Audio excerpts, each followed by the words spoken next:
오늘은 보아스의 헤세드라는 제목으로 하나님의 말씀을 전하도록 하겠습니다. 지난 시간에 우리가 3장 13절까지의 내용을 보았는데요. 3장은 나오미가 룻에게 내가 너에게 좋은 신랑감을 찾아주어야 하지 않겠느냐라는 이렇게 말하는 것으로 시작을 해서 곧바로 나오미가 그 말을 실행에 옮기는 것이 그 내용이었습니다. 바로 나오미가 계획한 보아스와 룻 결혼시키기 작전, 이것이 펼쳐지게 되는데요. 이렇게 적극적이고 과감하게 나선 나오미가 없었다면 사실 보아스와 룻의 결혼은 성사되기가 매우 어려운 상황이었습니다. 두 사람은 사회적인 지위나 신분에 있어서 너무나 극과 극으로 차이가 났고, 또 나이 차이도 많이 났고, 또 두 사람 모두 점잖고 신중하고 섣불리 행동하지 않는 그런 성격인데다가 룻이 보아스의 밭에서 이삭을 줍고 있기는 하였지만 두 사람이 따로 개인적인 만남을 가질 만한 그런 기회나 접점은 거의 찾아보기가 어려웠습니다. 그런데 보아스가 타작마당에서 보리 타작을 하고 밤에 혼자 있는 바로 그 시간을 포착하고 나오미는 룻을 보내서 계획을 실행에 옮깁니다. 사실 이것은 룻으로서는 모든 것을 걸어야 하는 위험천만한 작전이었기 때문에 제3자인 우리도 정말 조마조마해 하면서 볼 수밖에 없었는데요. 우리가 본 대로 보아스가 넓은 마음으로 룻의 입장을 충분히 다 헤아려 주고 또 룻의 요구를 다 받아줌으로써 일이 순조롭게 진행이 되어서 나오미가 계획한 그대로 성공하는 듯 했습니다. 그런데 마지막에 한 가지 장애물이 등장을 했지요. 기업물을 자로서 보아스보다 더 가까운 사람이 한 사람 있었던 것입니다. 그러나 여기서 보아스가 내가 아침이 되자마자 그 사람에게 가서 기업물을 책임을 이행할 것인지를 묻고 만일 그가 거절한다면 내가 반드시 기업을 물을 것이니까 아무 걱정하지 말라. 이렇게 룻을 안심시킨 것까지를 우리가 지난 시간에 보았습니다. 그리고 보아스가 약속한 대로 날이 밝자마자 이 문제를 해결하는 것이 오늘 본문의 내용인데요. 먼저 우리가 3장의 나머지 부분을 빠르게 살펴보고 오늘 본문인 4장으로 넘어가도록 하겠습니다. 3장의 나머지 내용은 이 보아스가 룻을 빈손으로 돌려보내지 않고 타작한 보리를 한가득 안겨서 돌려보내는 내용인데요. 15절에 보면 룻의 겉옷을 펴서 잡고 거기에 보리를 6번 되어서 룻에게 지워 주었다고 하였습니다. 굉장히 많은 양을 주었다고 표현을 하고 있습니다. 16절에 룻이 집으로 돌아오자 역시 밤새도록 마음을 졸였을 나오미가 내 딸아 어떻게 되었느냐 하고 룻에게 물었습니다. 자, 그런데 여기서 재밌는 것은 어떻게 되었느냐라고 지금 돼 있는 이 부분을 우리가 원문 그대로 직역을 하면 너는 누구냐라는 것이거든요. 그러니까 나오미가 룻을 보고 지금 내 딸아 너는 누구냐라고 물은 것입니다. 여기서 내 딸아라고 분명히 불렀으니까 진짜로 누군지를 못 알아봐서 누구십니까 하고 물어본 것은 아니겠지요. 여기서 나오미가 너는 누구냐라고 물은 것은 너는 어제의 룻이냐 새로운 오늘의 룻이냐, 즉 이 룻의 상태나 이런 정체성을 물은 것입니다. 즉 너는 여전히 보아스의 밭에서 이삭을 줍던 그 룻이냐 아니면 이제 이 보아스의 아내가 될 그런 룻이냐, 이렇게 룻이 보아스에게 결혼 승낙을 받았는지 이 일이 어떻게 되었는지를 물은 것입니다. 그래서 우리말 성경에 어떻게 되었느냐 이렇게 의역을 해놓은 것입니다. 나오미가 지금 가장 궁금해하는 것은 바로 보아스와 룻의 결혼이었습니다. 자, 이에 룻은 있었던 일을 시어머니에게 모두 말해주고 17절에 그가 내게 이 보리를 6번 되어주며 이르기를 빈손으로 내 시어머니에게 가지 말라 하더이다 라고 덧붙였습니다. 어쩌면 보아스의 이 말은 룻의 부모라고 할 수 있는 나오미에게 룻과 내가 결혼하겠습니다 하는 의사를 밝힌 것일 수도 있습니다. 어쨌든 빈손으로 내 시어머니에게 가지 말라라는 보아스의 말처럼 나오미의 텅 빈 상태는 실제로 보아스를 통해서 이렇게 가득 채워지고 있는 것을 우리가 보게 됩니다. 그리고 18절에 이에 시어머니가 이르되 내 딸아 이 사건이 어떻게 될지 알기까지 앉아 있으라. 그 사람이 오늘 이 일을 성취하기 전에는 쉬지 아니하리라 하니라 라고 하였는데요. 이제 이 두 사람이 할 수 있는 일은 보아스와 또 다른 기업 무를자와의 일이 어떻게 진행이 될 것인지 기도하는 마음으로 지켜보는 것뿐이었습니다. 그리고 이어서 오늘 본문에 이제 보아스가 이 일을 해결하는 내용이 나오게 되는데요. 오늘 본문 1절에 보아스가 성문으로 올라가서 거기 앉아 있더니 마침 보아스가 말하던 기업 물을 자가 지나가는지라. 보아스가 그에게 이르되 아무개여 이리로 와서 앉으라 하니 그가 와서 앉으매라고 하였습니다.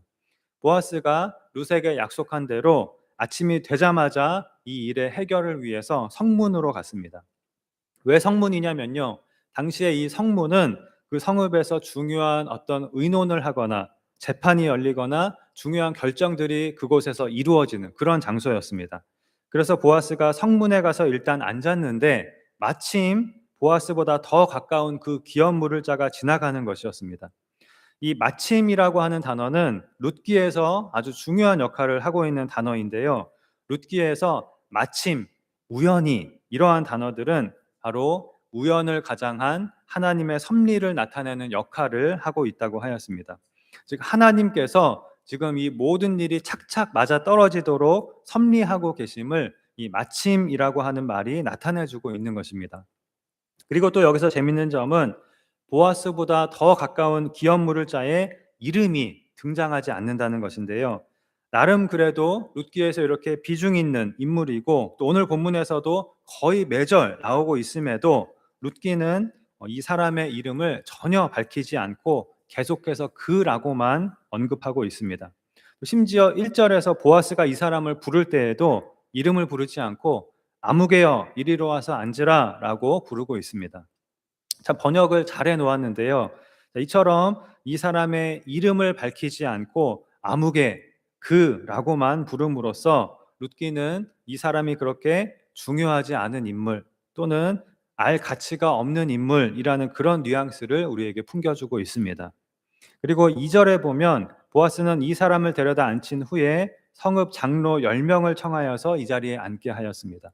말하자면 공식적으로 중요한 결정을 하기 위해서 그 성읍의 장로회를 소집을 한 것입니다. 이 사람과 보아스 중에 누가 나오미와 룻의 기업을 물을 것인지를 확실하게 공식적으로 정하기 위해서 많은 증인들이 보는 앞에서 보아스가 지금 정식으로 절차를 밟고 있는 것입니다. 그리고 3절과 4절에 보아스가 그 기업 물을 자에게 이렇게 말합니다. 모압 지방에서 돌아온 나오미가 우리 형제 엘리멜렉의 소유지를 팔려 함으로 내가 여기 앉은 이들과 내 백성의 장로들 앞에서 그것을 사라고 내게 말하여 알게 하려 하였노라. 엘리멜렉은 이 나오미의 죽은 남편인데요.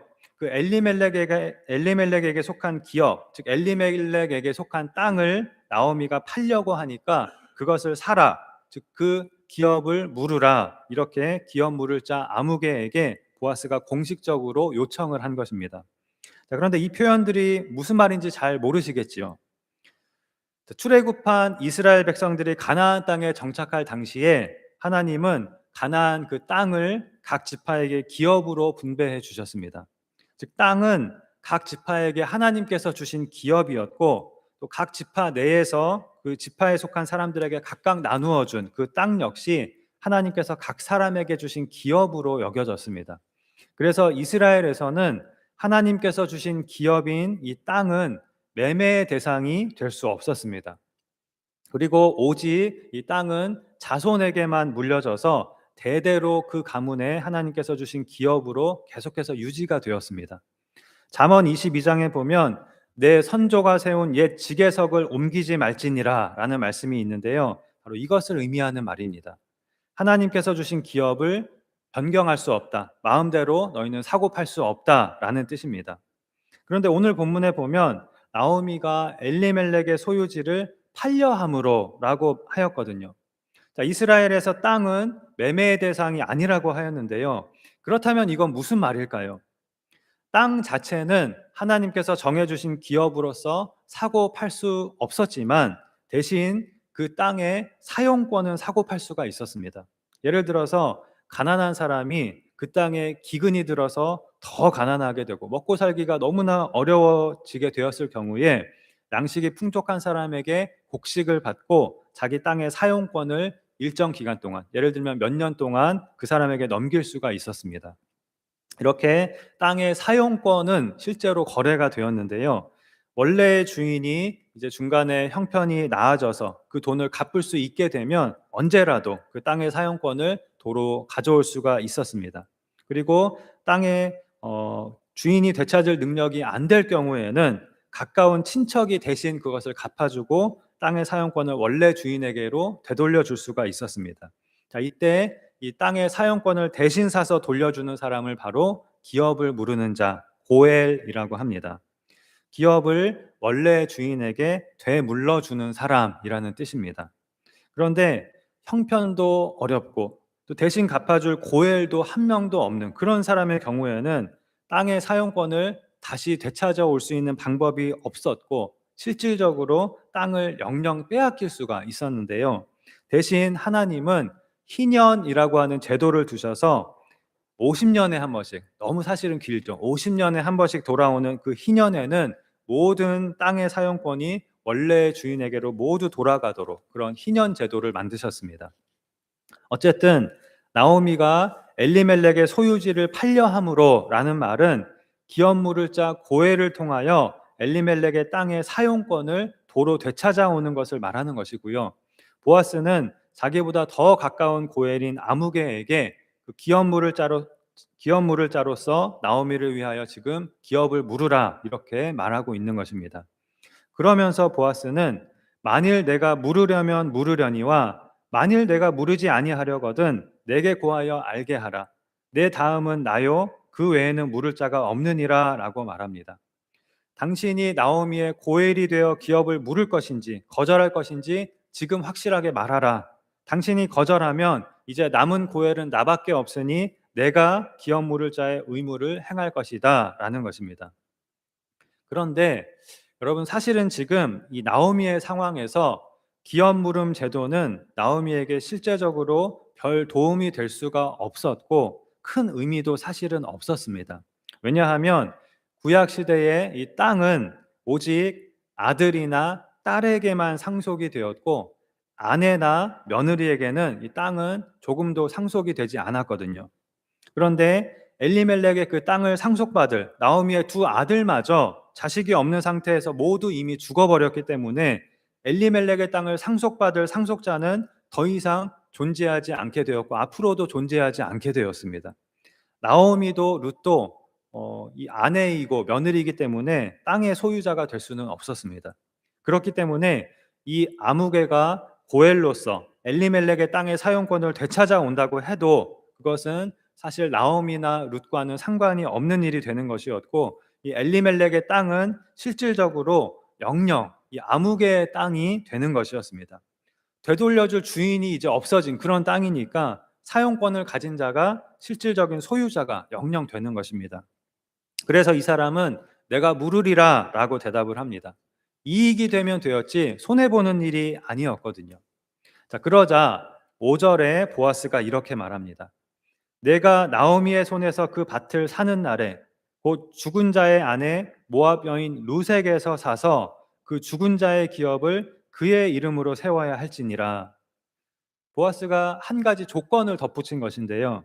당신이 나오미에게 밭의 사용권을 사는 것은 나오미의 죽은 아들의 아내인 루색에서 사는 것이 되는 것이고, 당신이 물은 그 땅은 룻의 죽은 남편의 기업으로 삼아야 할 것입니다 라는 것입니다. 무슨 말이냐면요, 지금 계대 결혼을 말하고 있는 것입니다. 이 아무개에게 단지 기업을 물을 뿐만이 아니라 룻과의 계대 결혼을 통해서 룻에게 아이를 낳게 하여서 룻의 죽은 남편의 이름으로 그 아이에게 기업을 잇게 해야 한다라는 것입니다. 계대 결혼을 통해서 낳은 아이는 죽은 남편의 아이로 인정이 된다고 하였습니다. 그렇게 해서 하나님께서 각 가문에 주신 기업이 계속해서 이어지도록 하는 것이 바로 계대 결혼 제도라고 하였습니다. 그러나 계대 결혼에 대한 책임은 친형제에게만 있었고 친척에게는 없었기 때문에 엘리멜렉의 친척인 아무개나 보아스에게는 계대 결혼에 대한 책임은 없었습니다. 그럼에도 불구하고 보아스가 이 계대 결혼을 반드시 필요한 조건으로 내세운 것은 보아스는 하나님의 뜻을 이행하려고 하는 사람이었기 때문입니다. 제가 룻기에서 소개해드린 이삭 줍기 제도나 계대 결혼 제도나 기업 물음 제도는 모두 가난한 사람들, 사회적 약자들, 고아나 과부와 같이 생계가 어려운 사람들을 위해서 하나님께서 주신 제도라고 하였습니다. 이러한 제도를 주신 하나님의 뜻은 가난하여 생계가 어려운 그런 사람들을 하나님의 백성인 이스라엘 공동체가 공동체로서 너희가 책임지고 돌보라 하는 것이었습니다. 이것은 누구나 알 수 있는 것입니다. 그러나 구약 시대의 많은 사람들은 율법에 들어있는 하나님의 뜻에는 관심이 없고 하나님께서 왜 그 율법을 자신들에게 주셨는지에는 관심이 없고 단지 그냥 율법을 기계적으로 형식적으로 지키는 일에만 관심이 있었습니다. 마치 우리가 하나님을 사랑하는 일에는 관심이 없으면서 주일 성수는 꼭 해야 하는가, 11조는 꼭 해야 하는가 이런 것을 논하는 데에만 열을 내고 관심을 가지는 것과 같습니다. 구약 시대의 이스라엘 백성들이 그와 같았습니다. 그러니까 껍데기만을 열심히 정말 열심히 붙든 것입니다. 그래서 예수님은 바로 그것을 지적하시면서 율법을 지키는 것의 본질은 그 율법에 들어있는 하나님의 뜻을 먼저 깨닫고 그 하나님의 뜻을 행하는 것이라고 가르쳐 주셨습니다. 산상수훈에서 그렇게 가르쳐 주셨지요. 그리고 또 모든 율법의 본질은 바로 하나님을 사랑하고 사람을 사랑하는 것이다 하는 것을 예수님은 가르쳐 주셨습니다. 그런데 이 진리를 오래전에 이 룻기에 나오는 보아스가 우리에게 보여주고 있습니다. 보아스는 제도나 율법이 아니라 제도나 율법에 들어있는 하나님의 뜻을 이해하고 그것을 행하려고 하는 사람이었습니다. 그래서 룻이 이삭을 주울 때에도 보아스는 율법이 명하고 있는 것 이상으로 후하게 룻에게 친절을 베풀었고 또 자신에게는 계대 결혼의 책임이 없음에도 기꺼이 룻과의 계대 결혼을 받아들였고 또 자신이 나오미의 가장 가까운 고엘이 아님에도 불구하고 기꺼이 내가 기업을 무르겠다고 나섰습니다. 이삭 줍기 제도나 이 계대 결혼 제도나 기업 물음 제도에 들어있는 그 하나님의 헤세드를 이해하고 그 하나님의 헤세드를 행하는 일에 보아스는 최선을 다한 것입니다. 그런 보아스였기에 룻과의 계대 결혼 없이 단지 나오미의 기업만을 물으는 것은 진정으로 룻과 나오미를 위한 것이 아니고 또 하나님의 뜻을 행하는 것도 아니라고 그렇게 생각을 한 것입니다. 그래서 기업 물음과 함께 반드시 계대 결혼을 통해서 이 엘리멜렉의 기업을 그 가문이 계속해서 있게 해주어야 한다고 보아스는 말한 것입니다. 그러자 6절에 그 기업 물을 자가 이렇게 말합니다. 나는 내 기업에 손해가 있을까 하여 나를 위하여 물으지 못하노니 내가 물을 것을 내가 물으라. 나는 물으지 못하겠노라. 보아스의 말을 들은 이 사람은 기업을 물으지 않겠다고 대답을 합니다. 그 이유는 내 기업에 손해가 있을까 하여라는 것이었습니다. 만일 룻과의 계대 결혼이 없이 그냥 기업만 물은다면 그 땅은 결국 자신의 것이 될 것이기 때문에 손해 볼 것이 전혀 없었지요. 그러나 룻과의 계대 결혼을 통해서 만일 룻이 아들을 낳는다면 그 아들은 이 룻의 죽은 남편 말론의 아들이 되어서 말론의 이름으로 기업을 잇게 되기 때문에 이 아무개로서는 아무런 이익이 없고 그냥 손해만 보는 것이 되는 그런 일이었습니다. 그래서 이 기업 물을 자는 나는 물으지 못하겠다라고 두 번이나 말하면서 보아스에게 내가 물을 것을 네가 물어라 이렇게 기업 물을 자의 권리와 책임을 떠넘겼습니다. 그러자 보아스는 이제 모든 증인들 앞에서 다시 한번 이것을 확실히 확인받고 또한 모든 증인들 앞에서 자신이 나오미의 기업을 물을 것과 또 자신이 룻과의 계대 결혼을 통해서 룻의 죽은 남편 말론의 이름으로 기업을 세우겠다고 맹세를 합니다. 이것이 이제 7절에서 10절의 내용이고요. 여기까지가 오늘 우리가 읽은 본문입니다. 이렇게 해서 결국 룻기는 보아스와 룻이 결혼을 하게 되고 또 그 사이에서 아들이 태어나는 해피엔딩으로 끝나게 되는데요. 그 마지막 내용은 우리가 다음 시간에 마지막으로 살펴보도록 하겠고요. 오늘은 오늘 본문에서 보아스가 보여준 이 보아스의 헤세드에 대해서 우리가 생각해 보도록 하겠습니다. 오늘 본문에서 보아스가 보여주고 있는 헤세드는 아주 특별한 것이라고 할 수가 있습니다. 우리가 오늘 본문을 드라마의 한 장면이라고 한번 상상을 해본다면 기업 무르기를 지금 거절하고 있는 아무개는 욕심 많은 악역으로, 또 그리고 보아스는 착한 역할을 맡은 주인공으로 그렇게 생각하기가 사실 쉬운데요. 사실은 오늘 본문에서 기업 무르기를 거절한 이 사람을 우리가 특별히 나쁘다고 하거나 비난을 할 수는 없습니다. 세상의 상식으로는 그렇게 하는 것이 당연한 일이었고, 또 당시에 그 누구도 이 아무개를 비난하지 않았을 것입니다. 사실은 당시에 그 누구라도 이 사람처럼 했을 것입니다.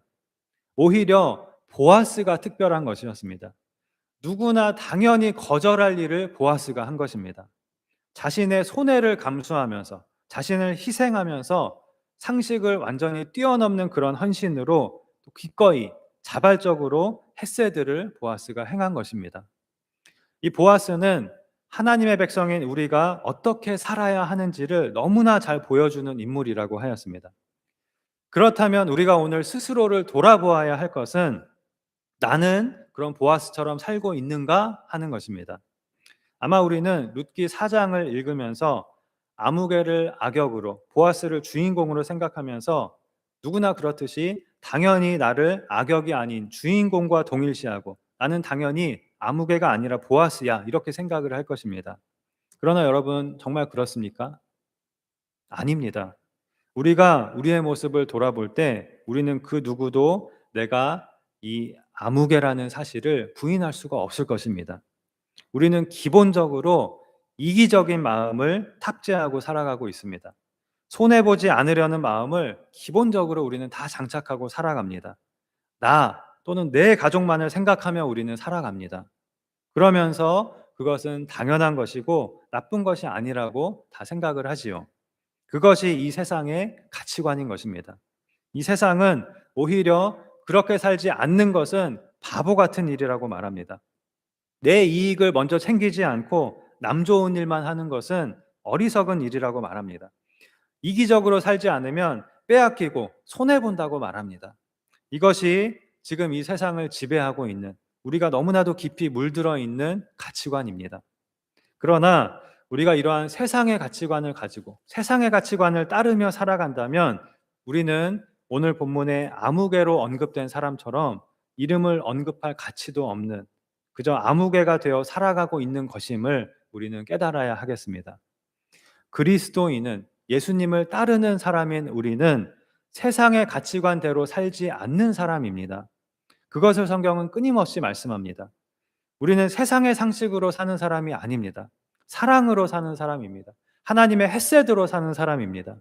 하나님의 헤세드를 따르며 하나님의 헤세드를 나타내는 사람이 그리스도인인 것입니다. 그것이 하나님의 백성인 것입니다. 하나님의 백성인 우리는 이 세상에서 세상의 상식을 뛰어넘어서 나에게 이익이 되는 일만 하지 않고, 나에게 손해가 없을 때에만 다른 사람을 돕는 것이 아니라 내가 손해를 보면서까지 다른 사람에게 헤세드를 베푸는 보아스처럼 살아야 하는 것입니다. 그것이 바로 우리가 하나님으로부터 받은 헤세드이기 때문입니다. 보아스의 헤세드는 하늘 영광을 내려놓고 사람이 되어 이 땅에 오신, 그리고 십자가에서 자신을 주신, 그렇게 모든 손해를 감수하시고 자신을 희생하여 상식을 뛰어넘는 그런 헤세드를 베푸신 예수님의 헤세드를 우리에게 보여줍니다. 우리는 그 예수님의 헤세드를 받은 사람이고 그 예수님의 헤세드를 나타내며 살아야 하는 사람인 것입니다. 그럼 어떻게 우리는 아무개처럼 살지 않고 보아스처럼 살 수 있을까요?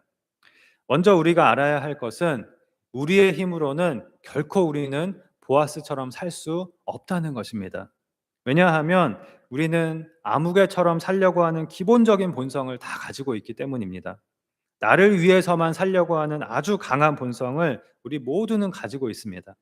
그래서 결코 우리의 힘과 노력만으로는 헤세드를 행하며 하나님의 헤세드를 나타내는 삶을 살 수가 없습니다. 그러나 여러분, 우리가 이것만을 알아서는 안 됩니다. 우리의 힘으로 할 수 없다, 이것을 아는 것과 동시에 반드시 우리가 알아야 할 것은, 그러나 우리는 할 수 있다는 것입니다. 우리가 하나님의 헤세드를 본받아서 보아스처럼 살 수 있는 능력을 하나님의 헤세드를 나타내는 삶을 살 수 있는 능력을 이미 하나님께서 우리에게 주셨다는 것입니다. 베드로후서에서 베드로는 우리에게 하나님의 신성한 성품에 참여하는 자가 되라, 즉 하나님의 헤세드를 닮아가는 자가 되라라고 하면서 이미 하나님께서 우리가 그렇게 할 수 있도록 필요한 모든 것을 우리에게 주셨다라고 말씀합니다.